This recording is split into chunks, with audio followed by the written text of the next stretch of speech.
it's awful quiet tonight, ain't it, Mike? Yeah, but I don't mind. Drive around another 2 hours, call into headquarters, and somebody else can have this patrol car for the next shift. Me, I'm going to bed. Nice houses on this street, huh? Well, they're big, say that for 'em. People live in them, got lots of dough, say that for 'em. Yeah? How'd you like to live in a house like that and on the corner? Yeah, not bad. Afraid Maggie wouldn't like it, though. Too many rooms to clean. Ah, she wouldn't have to worry about that. Servants, pal. She'd have to have a mess of servants. You don't know Maggie. She wants to do everything herself. I never saw anything like Hey, it. Eddie, look. Where? Coming out of that big house we just passed. 2 guys. They're shoving guns in their pockets. Stop this heap. We're getting out. Right. Come on. Right with you, Mike. Get your gun out. Looks like we're in for a little action. Hey, you two, stop. Stop or we'll shoot. They aren't stopping. Let's let them have it. Right. Yeah, they got the same idea first. See how they like it. They're only half a block away. We'll grab them, Eddie. Won't have to grab both of them. One of them's hit. Look, he's staggering. Yeah, but look at the other guy. He's got his gun against his buddy. Hey, down! He shot his own pal. How I'd like this shot to get him. My turn. We're both missed. He makes that car that's parked there. We're sunk. Well, he's made it all right. And there he goes. All right, let's go back and get our crate. We can chase him. Now, let's take a look at this buddy of the guy got away. He's done for. Through. Take a look. Ever see him before? Nope. Now get the people starting to come around. All right, everybody, get back. Go on home. Go to bed. Take a look for identification, Eddie. Right. All right, look, everybody. Nothing's going on. The show's over. Go on. Get back to bed. Get back to bed, will Hey, you? Mike. Yeah? We got a real mystery on our hands. First 2 guys stick up a place. Then one of them kills the other guy. And look what I found in the other one's pocket. A piece of paper. All it's got on it is 2 words. Live on. Now, what's that mean?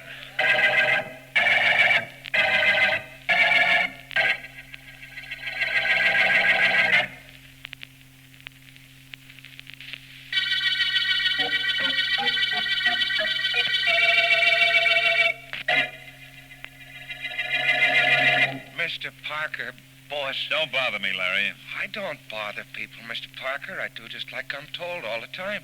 All the time. Well, do what you're told. I told you not to bother me. You sore at me, boss? Sore at me? Of course not, Larry. I'm just trying to work out some instructions for our next job. Matter of fact, I'm very pleased with you. Oh, thanks, You boss. did very well last night, robbing the Hilton home and shooting Joe when the cops hit him. I'm glad you liked it, Mr. Parker. Joe would have started talking if the cops grabbed him alive. He was hit in the leg and couldn't keep going, so I knocked him off. I done right? You most certainly did. Now, just hold everything momentarily, Larry. I'm not sending you on the next job. I've got other friends, you know. Oh, sure, I know, but ain't the cops got your phone tapped? That's what you said. Well, they suspect I'm in back of these private home holdups, Larry, but they can't prove anything. And while they can tap this phone, they can't trace whoever it is I'm calling. That's impossible on a dial phone. Yeah? The message for tonight is hole pin. Hole pin. That's right. Take care of things just like we planned, will you? Don't give it another thought. So long. Goodbye, my friend. Good luck to you. Hey, gee, boss, you're smart. Really smart, I mean. Well, thank you, Larry. Thank you very much. But I have help. A great deal of help. And from the most unexpected places and people.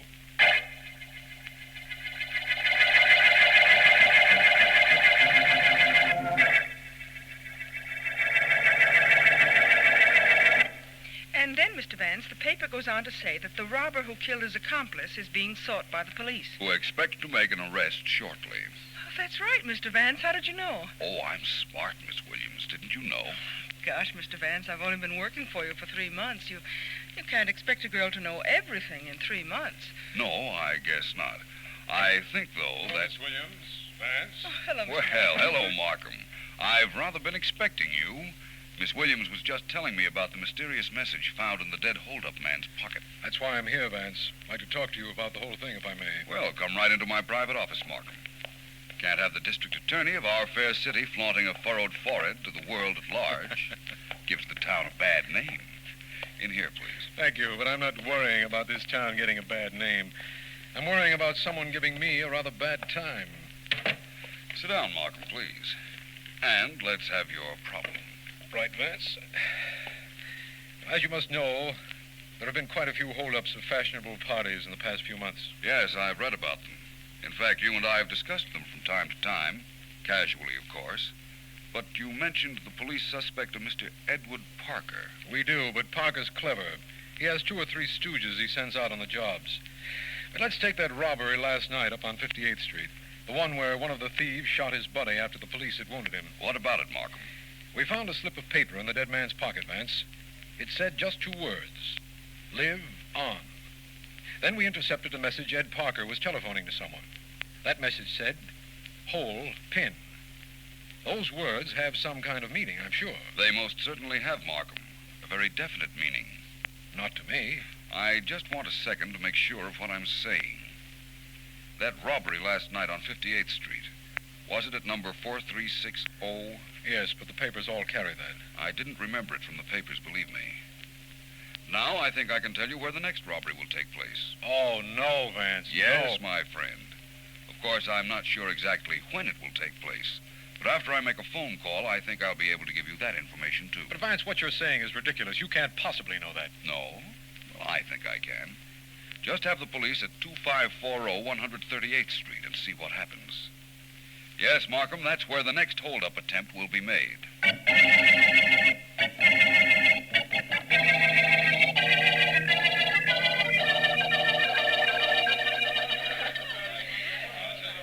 So happy you're having a good time, Mr. Davis.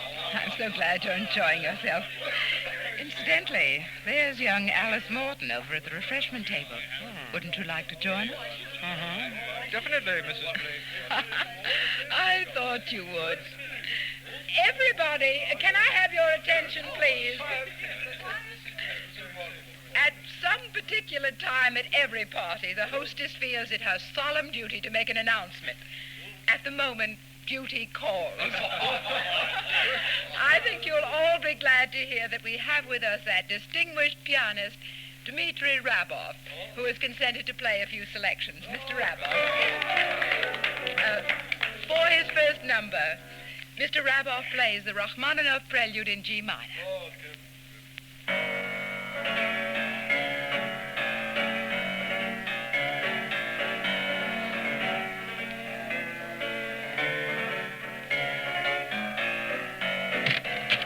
Okay, you at the piano, hold it! Everybody stay still and nobody move. There's a stick-up. Lock the door, Jimmy. Cut that out, lady. Cut it out, or you'll never do no screaming no more. And don't none of you guys get brave all of a sudden.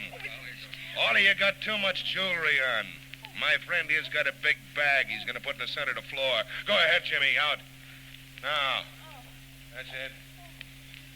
All you guys and dames, one at a time, starting from my left, dump your rocks into that bag. And don't hold out or I'll come get them myself.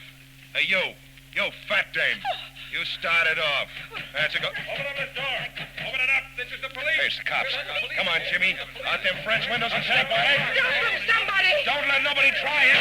That's what they get if they do. All right, bust through them French windows, Jimmy. Let's get going. Open the door, somebody. Let the police in. There they are. There. Which way they go? Out the French windows. They might still be in the garden. Okay, lady, come on, Eddie. Let's get after them. They're around anywhere. We'll get them.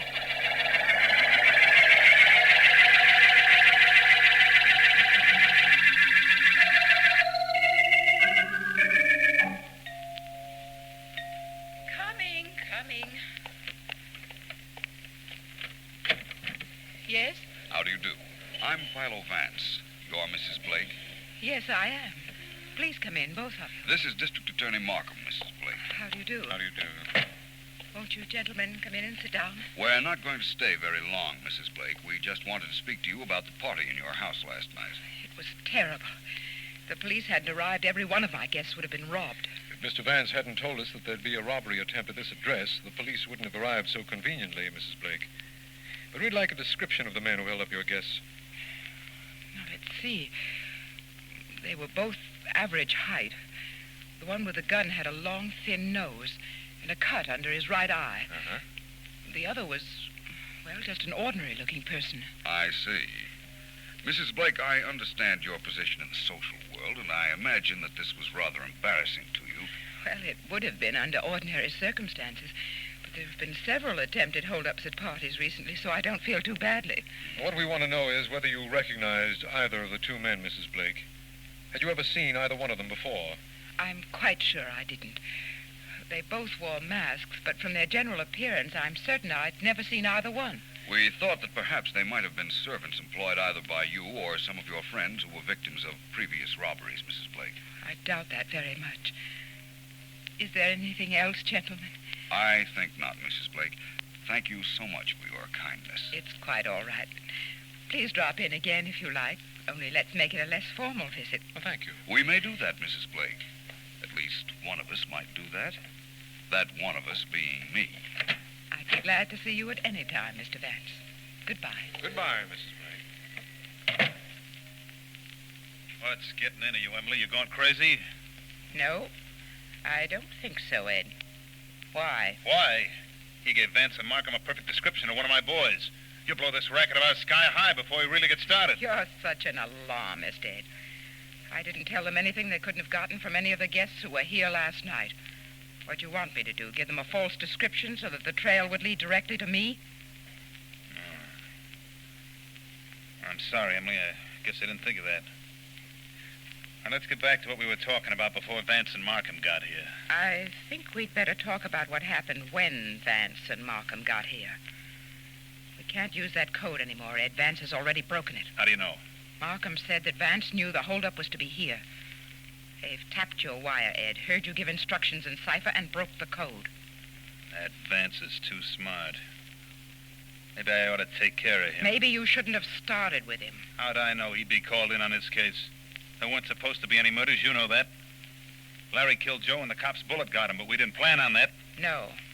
But in order to be successful at anything, Ed, it's well to be prepared for emergencies. Nothing ever goes entirely according to plan. Well, our next job ought to. Where's it going to be? Let me see. I have the invitation right here in my desk. Mr. and Mrs. Cornelius Worthington request for pleasure. Let me see. Tomorrow night. That's it, tomorrow night at the Worthington home. And if I know Celia Worthington, she'll have everybody who means anything in this town at her house. Good. This time we don't fool around with codes or with anything else. This time I do the job myself. Larry and I. I like that. That means there'll be only 3 ways to split. You and Larry and me. 2.5 ways. We'll cut Larry's piece down to a half of what he's supposed to get. He never knows what he's going to get. You know, Ed, I think we ought to give a little thought to Philo Vance. He might give us trouble. Him? I don't think so. Let him interfere with this, and he won't know what he's going to get either.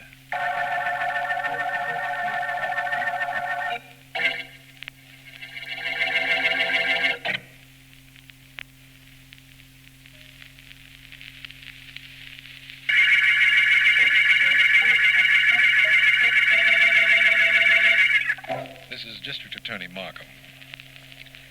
The Cipher murder case opened with the shooting of a hold-up man by his own accomplice. In the dead man's pocket was found a code message which Vance succeeded in breaking down, to such an extent that when I told him we had tapped the telephone wire of a Mr. Ed Parker and heard him say, "hole pin," Vance immediately gave the address of the next hold-up attempt. We were able to thwart that effort as a consequence, but had no idea where the gang intended to strike again.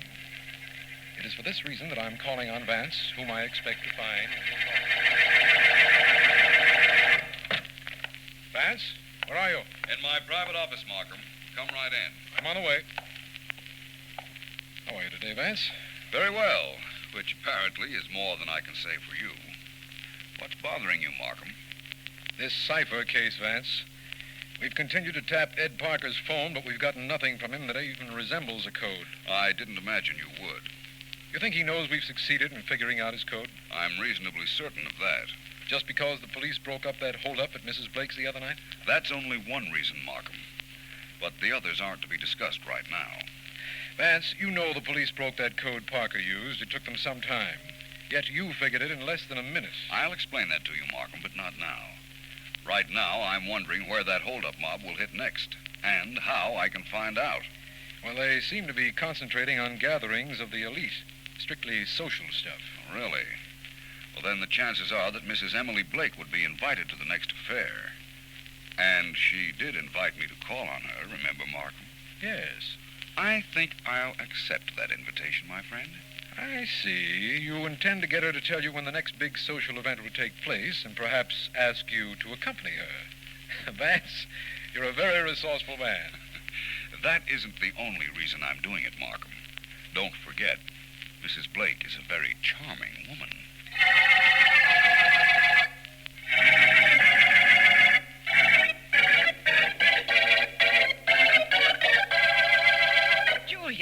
Julia, hurry with my hair. I don't have all night, you know. I know, Mrs. Blake. I won't be a moment.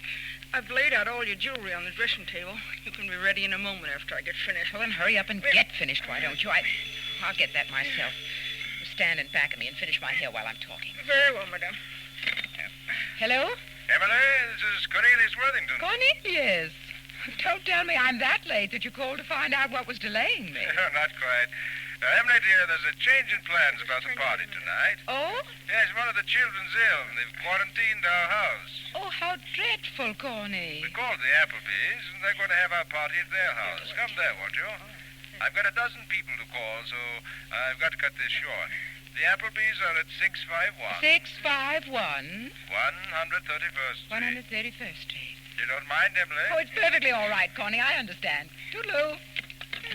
Oh, I'm finished, Mrs. Blake. Oh, good. Now, hand me that telephone. Yes, ma'am. Oh, wait. There's someone at the door. Here, call this number and just give them this message. The message is Bop Pip. Bop Pip? Yes, do it right away, will you? I'll get that door myself. I'll do it, but I don't know what I'm doing. Coming. Good evening. Please come in. Good evening, Mrs. Blake. Why, you're staring at me. Is anything wrong? Is it the white tie or the topper? It isn't either, Mr. Vance. Only you seem to look as if you belonged in a white tie. That's rather strange attire for a private investigator, isn't it? Yes, but at the moment I'm not working at my chosen profession. You did invite me to call, didn't you? Why, yes.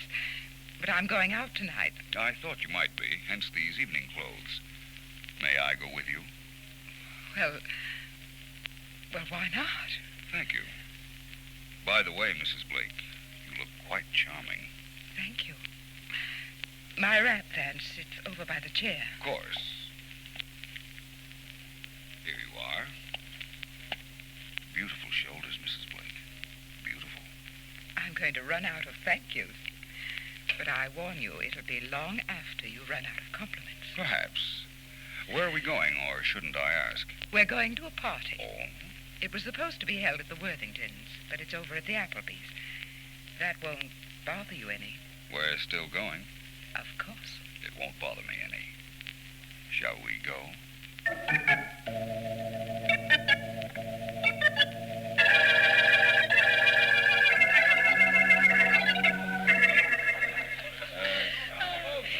Vance, I think you're the most charming man I've ever known.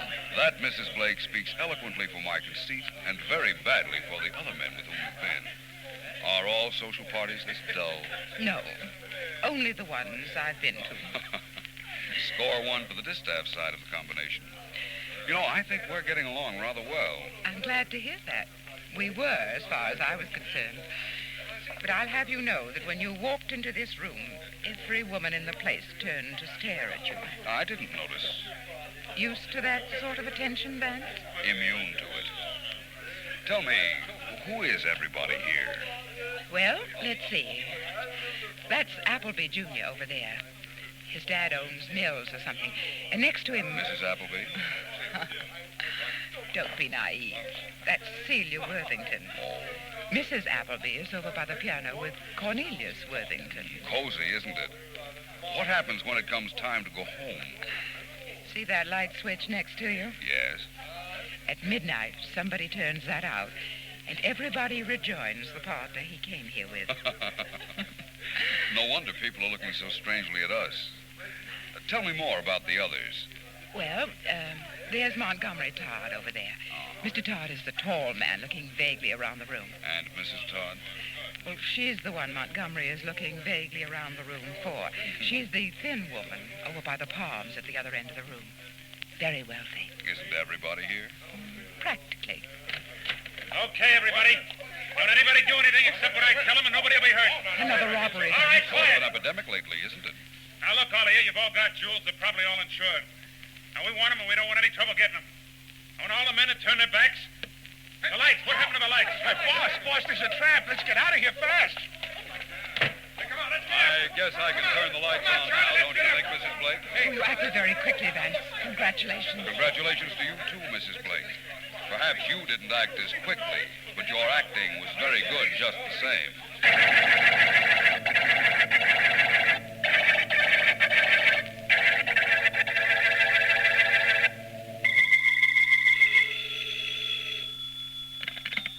Markham speaking. Markham, this is Vance. I've just left Mrs. Blake.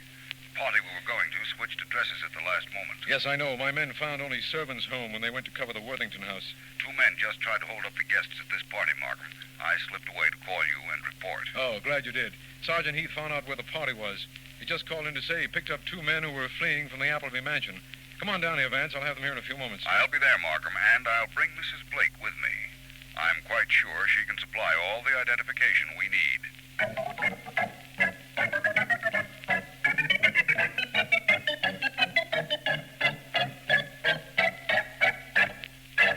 Right in here, Mrs. Blake, if you will. This is District Attorney Markham's office. This is all very distasteful to me, Vance. I'm sorry, but it has to be done. Please come in. All right. Just a moment, please. Just a moment.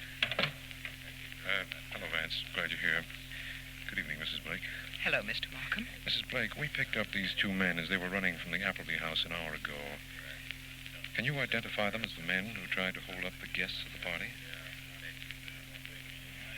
Well, no. No, I can't. They're the men who tried to hold up tonight's party, Markham. I recognize them. Thank you, Vance. I guess that's all we need. We can take them in and break up the mob that's been preying at society functions. Do you have all of the mob members, Markham? We have Parker here. He's the one whose phone we had tapped. And Larry Dayton. That's the short individual in the corner there. We think he's Parker's #1 helper. There may be 1 or 2 others, but we'll get them. I'm quite sure you will. You might as well have everyone connected with the thefts, Markham. For instance, you might take this very important member of the gang, Mrs. Emily Blake. I? Mr. Vance, you can't mean Are that. you sure, Vance? Quite. And I can mean that, Mrs. Blake. I can do more than mean it. I can prove it.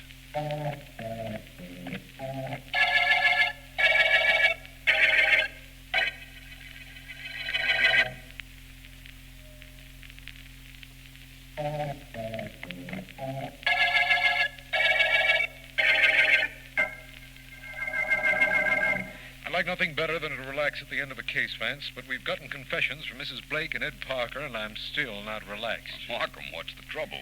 You know, I told you the police broke that code that Parker was using, but never explained it to me. I want to know first how you broke it, and so quickly. Oh, that. Well, let me see. The original code message found on the dead man was, "Live on," right? Yes.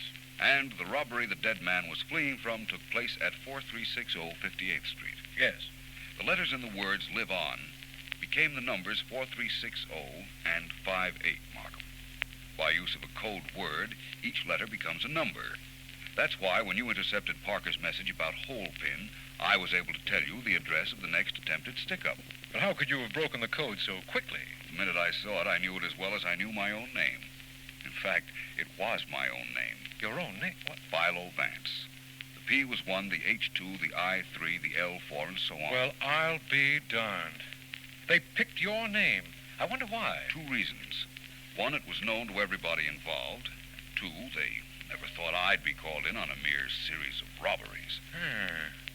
Well, that brings me up to the question of Mrs. Blake's guilt, Vance. That? Well, it started because I believed there had to be somebody on the inside tipping off the gang as to where these parties were being held. Uh-huh. I didn't suspect Mrs. Blake until after the robbery at her house when, in an effort to divert suspicion from herself, she described one of the masked thieves too well. Well, how do you mean, too well? She said he had a cut under his eye. Now, if he had worn a mask, and we know he did, she couldn't have seen the cut. That got me to thinking.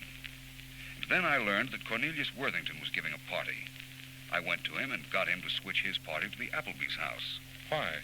Well, Worthington was to wait at his home and escort every other guest to the Appleby's personally. There, the guests were to be told the phone was out of order. But Worthington was to call Mrs. Blake and tell her about the change in plans for the party. Oh, I see now. Then when the party was held up, it was only Mrs. Blake who could have been in touch with Ed Parker to tell him the new address. Exactly. Uh-huh. Anything else, Markham? I think not, Vance. I do think that lack of funds and a desire to maintain her social position must have put Mrs. Blake in the middle of this situation. I imagine so. But let's forget her in the middle of this situation. Let's realize we've reached the end of the Cipher murder case.